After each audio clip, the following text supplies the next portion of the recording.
Good morning सभी साथियों। मैं अमन शर्मा वापस से आप सभी का दोस्त, आप सभी का भाई, एक नए लेक्चर के साथ फिर से उपस्थित हूँ आप सबके सामने। उम्मीद है मैं आपने पिछली 7 क्लासेस देख ली होंगी। आज हम पढ़ेंगे अपनी आठवीं क्लासेस। लगभग सिर्फ अब 2 या 3 क्लासेस और बची हैं, जिसमें हम अपना सेल टॉपिक कंप्लीट कर लेंगे।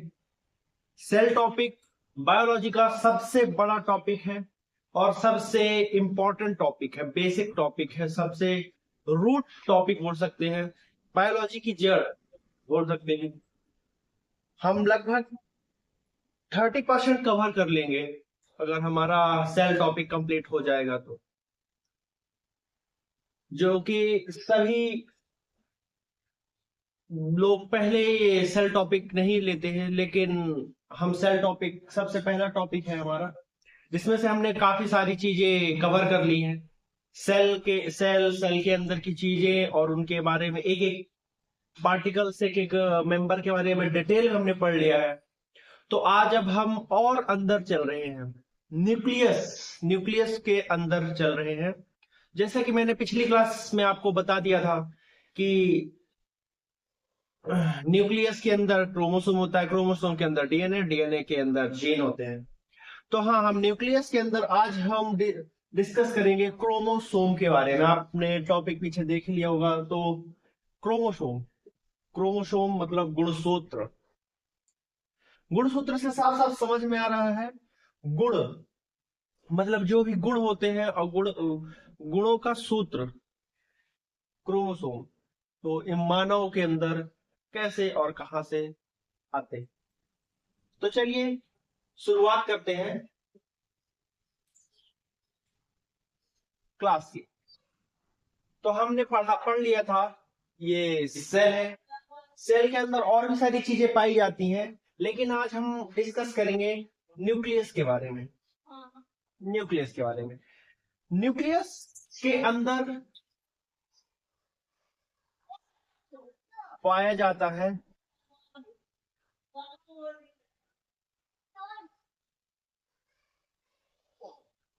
है क्रोमोसोम।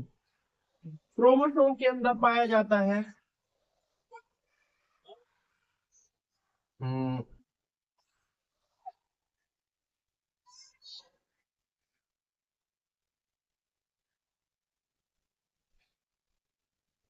डीएनए, और डीएनए के अंदर पाया जाता है जीन।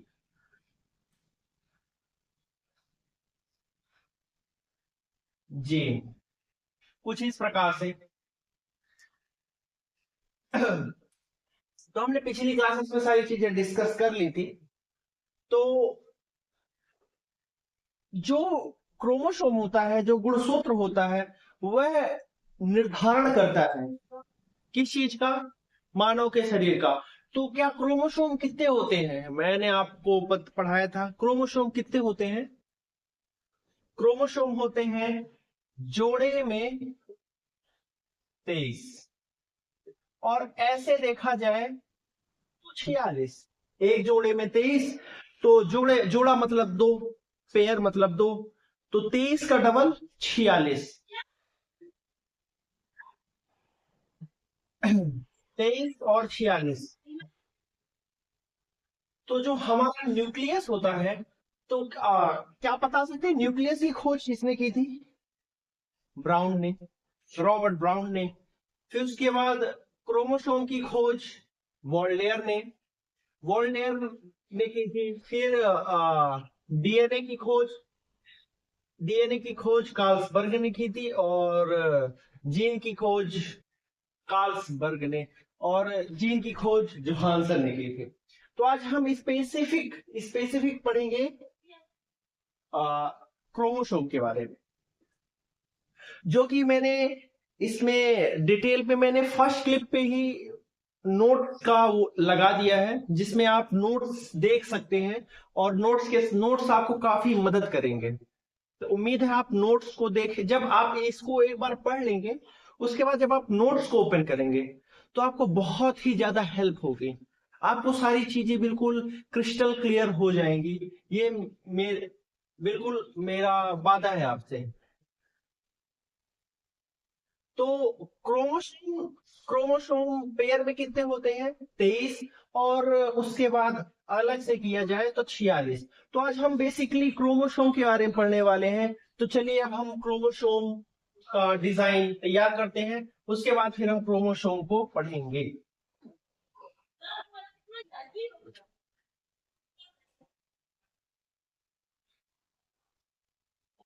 तो क्रोमोसोम न्यूक्लियस के अंदर का एक हिस्सा होता है जो कि एक धागे नुमा संरचना के जैसे होता है।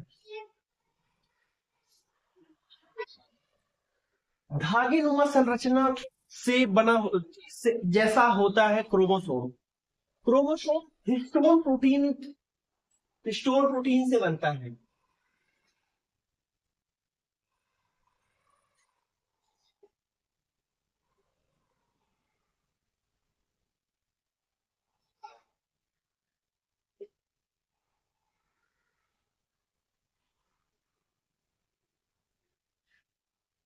हिस्टोन प्रोटीन से क्रोमोसोम की संरचना होती है और इसकी खोज वॉल्डेयर ने की थी। जो क्रोमोसोम होता है, कैसे लगेगा? आ,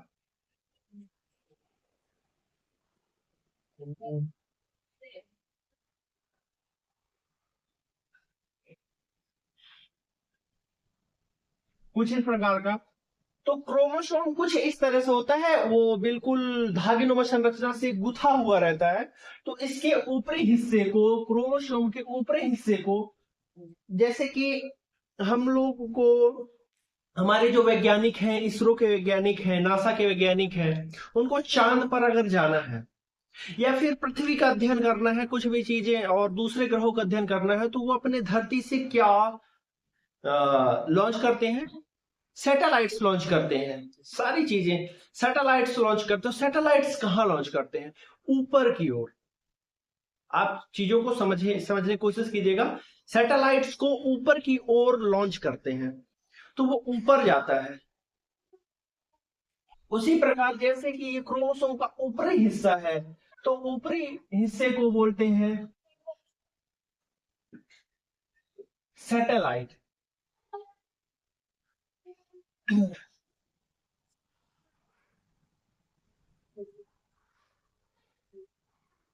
सेंट्रोमर और टेलोमर। ऊपरी हिस्से को जो, क्योंकि वो ऊपर होता है, सैटेलाइट ऊपर जाती है, तो उसे सैटेलाइट ऊपर की हिस्से को बोलते हैं सेंट्रोमर, जो कि सेंटर में होता है। सेंटर मतलब सेंटर, बीच में। तो बीच वाले हिस्से को सेंट्रोमर बोलते हैं। और आखिरी मतलब पूंछ। पूंछ कहाँ होती है? बिल्कुल पीछे साइड होती है, इसीलिए मुझे टेल टेल को, पूंछ को इंग्लिश में टेल बोलते हैं। तो पीछे का हिस्से को बोलते हैं टेलोमर। जी बिल्कुल। तो इसका निर्माण बिल्कुल धागेनुमा संरचना से जैसे रहता है। और ऊपरी भाग को सैटेलाइट बोलते हैं, मध्य भाग को सेंट्रोमर बोलते हैं, और और निचले भाग को टेलोमर बोलते हैं। तो इसके क्रोमोसोम के अंदर क्या पाया जाता है? डीएनए, डीएनए के अंदर जीन, डीएनए फिर उसके बाद जीन। लेकिन अभी हम डिस्कस कर रहे हैं क्रोमोसोम की, तो हम क्रोमोसोम पर ध्यान दे रहे हैं।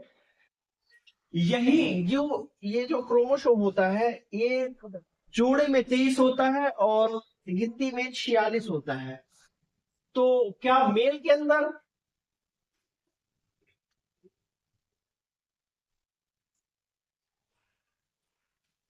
जो मेल होता है और जो फीमेल होती है, यहाँ मेल मतलब पुरुष और इधर महिला। तो पुरुष के अंदर भी 46 क्रोमोसोम पाए जाएंगे। 40 अनुवांशिक पाए, और इसमें भी 44 पाए जाएंगे। और जो दो रहेंगे तो मेल के अंदर एक्स और वाई पाया जाता है, और महिला के अंदर सिर्फ एक्स और एक्स पाया जाता है। ये 44 है और ये जो 44 है, ये हमारे शरीर का नक्शा है। मतलब नक्शा कैसे हम बोल सकते हैं कि नक्शे, और उंगली कहाँ पास होगी, आंख कहाँ पास होगी, नाक कहाँ पास होगी, हमारा दिल कहाँ पास होगा, फेफड़ा कहाँ पास होगा, लीवर, किडनी, कौन कहाँ पास होगी, इसका निर्धारण ये 44 क्रोमोसोम करते हैं। और जो लिंग निर्धारण होता है, लिंग निर्धारण इससे होता है। लिंग का निर्धारण एक्स और वाई क्रोमोसोम से होता है, वैसे उसमें महिला में भी ऐसा कुछ होता है। तो जब कोई, जैसे कि रिप्रोडक्शन हुआ, तो क्या यहां से भी 44 आएंगे और यहां से भी 44 आएंगे क्या? हमारे शरीर में 46 क्रोमोसोम होते हैं। तो क्या 46 क्रोमोसोम हमारे हमको पिता से ही मिल गए या कि माता से ही मिल गए? नहीं, जब इधर से अगर 46 इधर से आ गए, 46 इधर से आ गए, तो 92 क्रोमोसोम हो जाएंगे।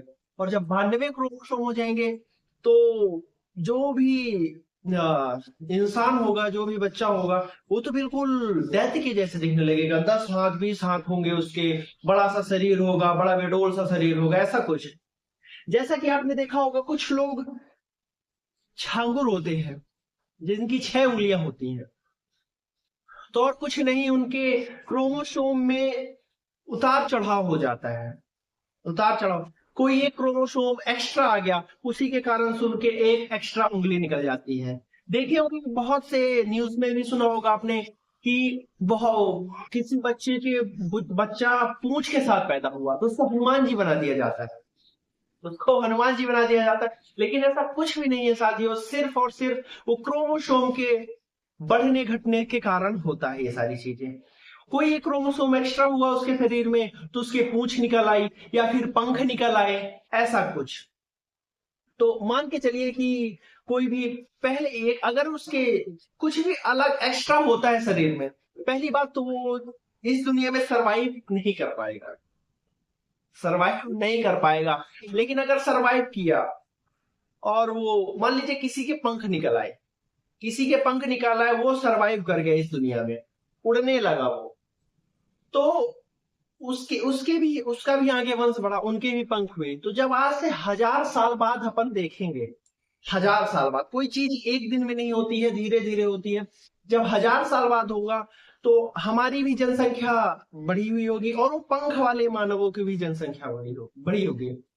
तो मान के चलिए कि अगर लड़ाई होती है हमारे बीच में और वो पंख वालों के बीच में, तो कौन जीतेगा? कमेंट करके बताइएगा। और मेरा मानना ऐसा है कि शायद वो पंख वाले जीतेंगे, क्योंकि उनके पास एक अलग एनर्जी है, वो हमको उठा के लेके जाएंगे 50 माले ऊपर से फेंक देंगे, ऐसा कुछ। तो वो जीतेंगे। तो आते हैं टॉपिक पे। तो यहां से कितने, 44 में से 22 क्रोमोसोम आएंगे, 22 क्रोमोसोम। और महिला में से भी आएंगे कितने, 22 क्रोमोसोम।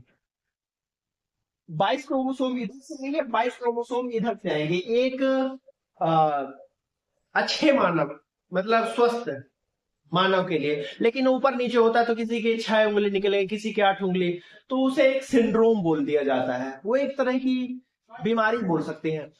तो अब ये यहाँ पास से तो इसका शरीर निर्माण हो चुका, 22 और 22 आ गए, तो शरीर निर्माण तो हो चुका, नक्शा सेट हो चुका कि यहाँ कान, नाक, फेफड़ा, गुर्दा, लीवर, टांग, उंगलियां कहाँ होंगी। लेकिन उसके आगे का निर्धारण कौन करेगा कि वो पुरुष है कि महिला, वो पुरुष है कि महिला, ये निर्धारण कौन करेगा? तो ये जो लिंग का निर्धारण होगा, तो यहाँ साइड से अगर यहाँ एक्स एक्सी है, मतलब अगर पुरुष है तो पुरुष में एक्स और वाई ही होगा, और महिला है तो उसमें एक्स और एक्स ही होगा। एक्स और एक्स क्रोमोसोम मिलकर महिला बनाते हैं और एक्स और वाई क्रोमोसोम मिलकर पुरुष बनाते हैं। तो मान के चलिए जब अगर यहाँ साइड से एक्स क्रोमोसोम आया, एक्स क्रोमोसोम आया, एक्स क्रोमोसोम आया, और यहां साइड तो सिर्फ एक्स एक्स है, इधर तो ऑप्शन है ही नहीं, इधर कुछ भी होगा एक्स ही आएगा। तो यहां से अगर मान के चलिए इधर साइड से भी एक्स क्रोमोसोम आता है, अगर एक्स क्रोमोसोम आता है तो किसका जन्म होगा, महिला का होगा कि पुरुष का होगा। तो अगर एक्स और एक्स आता है, एक्स और एक्स आता है तो इधर जन्म होगा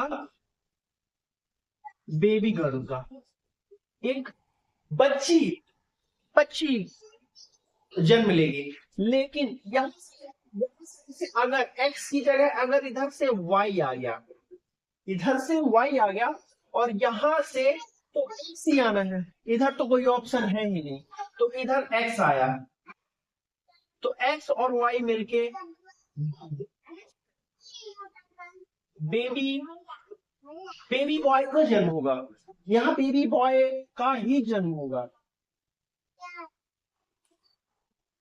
तो ये सारी चीजें, लेकिन गांव साइड पे, स्टेट साइड में ऐसा कुछ है कि जैसे कि कोई भी हमारी माता बहन, उनका ब्याह हुआ और उनकी शादी होने के बाद घर गई, मान के चलिए उनको 2-3 बच्चियां हो गई, शुरू में बच्चियां हो गई, तो उनकी सासू माँ उनको दोष देती हैं, उनको दोष देती हैं कि कैसे ही बच्ची बच्ची क्यों हो रही हैं। लेकिन ऐसा कुछ नहीं है साथियों, उनके अंदर सिर्फ एक्स और एक्स क्रोमोसोम है, उनकी गलती नहीं है। वो उनकी सासू माँ नहीं जान पाती कि हमारे जो भी बच्चा या बच्ची हो रही है तो वो हमारे बेटे के कारण हो रहा है, बेटे के अंदर से भी एक्स क्रोमोसोम हो आ रहा है, और बहू से भी वाई एक्स बहू के पास ऑप्शन ही नहीं है, एक्स क्रोमोसोम ही आएगा। तो एक्स और एक्स मिलके बच्ची हो रही है, तो बहुत ही प्रताड़ित होती है। लेकिन अब धीरे धीरे ये जागरूक हो रहा है, क्योंकि ये इसी को बोलते हैं शिक्षा का अभाव, शिक्षा का अभाव है, इसीलिए वो ऐसी बातें करती हैं।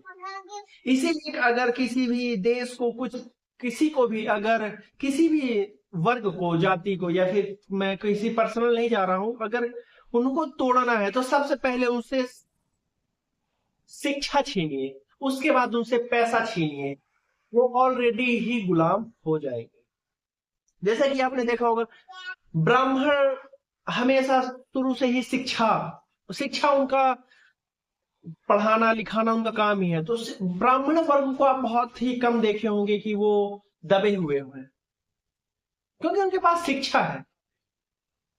तो इस सारी चीजें से साइड हटते हुए ये शिक्षा के अभाव के कारण, तो उम्मीद है आप जहां से भी देख रहे होंगे तो आप अपने आसपास में अगर किसी के साथ ऐसा हो रहा है तो आप उनको समझाने की कोशिश कीजिएगा कि गलती बहू की नहीं है और गलती बेटे की भी नहीं है। और आज तक किसी भी साइंटिस्ट ने ऐसा क्लियर नहीं कर पाया कि पहले वाई आएगा कि एक्स आएगा पुरुष के में से, साइंटिफिक इसका कोई नहीं, क्योंकि 5 ml स्पर्म में कम से कम 20,000 स्पर्म, 20 लाख, माफ करिएगा 20 लाख, तो कैसे कुछ डिसाइड होगा, इसका कोई साइंटिफिक अभी तक तो नहीं हो पाया है। तो क्या बोलते हैं, न्यूक्लियस होता है, जो न्यूक्लियस के अंदर होता है क्रोमोसोम, क्रोमोसोम के अंदर डीएनए, डीएनए के अंदर जीन। तो जो न्यूक्लियस होता है, न्यूक्लियस के अंदर एक धागे नुमा संरचना, अगर उसको हम खोलेंगे, खींचेंगे, क्रोमोसोम को अगर हम खींचेंगे तो उसके अंदर धागे नुमा संरचना आएगी, जो कि हिस्टोन प्रोटीन से बना हुआ होता है, और उसे भी अगर खींचेंगे तो उससे निर्माण होगा डीएनए का, और डीएनए को भी खींचेंगे तो उससे निर्माण होगा जीन का। तो क्रोमोसोम के ऊपरी भाग को क्या कहेंगे, क्या कोई बता सकता है? ऊपरी भाग मतलब ऊपर की ओर, तो ऊपर की ओर मतलब सैटेलाइट, बीच का हिस्सा मतलब सेंटर पॉइंट, इसीलिए सेंट्रोमर, और जो टेल पीछे होती है तो पीछे ही के हिस्से को टेलोमर बोलते हैं। और ये साइकिल है क्रोमोसोम का। हम अपनी नेक्स्ट क्लास पर डीएनए के बारे में बहुत ही डिटेल डिस्कशन करेंगे, और आपसे मैं जो भी टॉपिक मैं पढ़ाऊंगा उसका सबसे पहले ही क्लिप में उसका स्क्रीनशॉट्स और अपने नोट्स शेयर कर दूंगा, और जो नेक्स्ट टॉपिक हम डिस्कस करने वाले होंगे उस टॉपिक का मैं स्क्रीनशॉट लास्ट में लगा दूंगा। तो जो भी आप पढ़ रहे हैं आप उसे पढ़िएगा, और जो आप पढ़ने वाले हैं उसे आप पढ़ के आइएगा, तो आपको बहुत ही डिटेल में समझ में आएगा। अब ये वीडियो देखने के बाद जब आप वो जो नोट्स पीछे करके देखेंगे तो आपको नोट्स बहुत ही अच्छे से समझ में आएंगे। तो तब तक के लिए चलते हैं, मिलते हैं नेक्स्ट क्लास पर।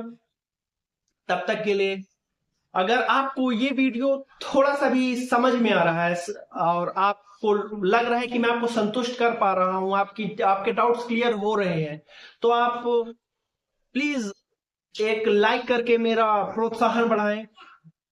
छोटा भाई हूं, बड़ा भाई हूं, प्रोत्साहन बढ़ाएं। और अगर कुछ किसी टाइप का सुझाव देना चाहते हैं तो एक कमेंट कीजिएगा। और भी अगर कोई साथ आपके साथ ही लोग तैयारी कर रहे हैं तो आप उनके साथ शेयर कीजिएगा, एक सपोर्ट कीजिए। सभी लोग कम से कम 5 जगह शेयर कीजिए, जिससे भी मेरा कोई ऐसा चैनल मोनेटाइज नहीं हुआ है कि मुझे कुछ ऐसा होगा। सिर्फ इससे मुझे प्रोत्साहन मिलेगा और मैं और अच्छे से पढ़ाने की कोशिश करूंगा और अच्छे से डाउट्स क्लियर करूंगा। आपके मन में जो भी डाउट्स आए आप मुझे कमेंट कीजिएगा, मैं आपको कोशिश करूंगा। अगर नहीं भी कर पाता तो मैं आपसे पर्सनल नंबर आपको कांटेक्ट करूंगा, पर्सनल कांटेक्ट करके मैं आपको चीजें समझाने की कोशिश करूंगा। तब तक के लिए नेक्स्ट क्लास के लिए जय हिंद, जय भारत, जय श्री राम, वंदे भारत।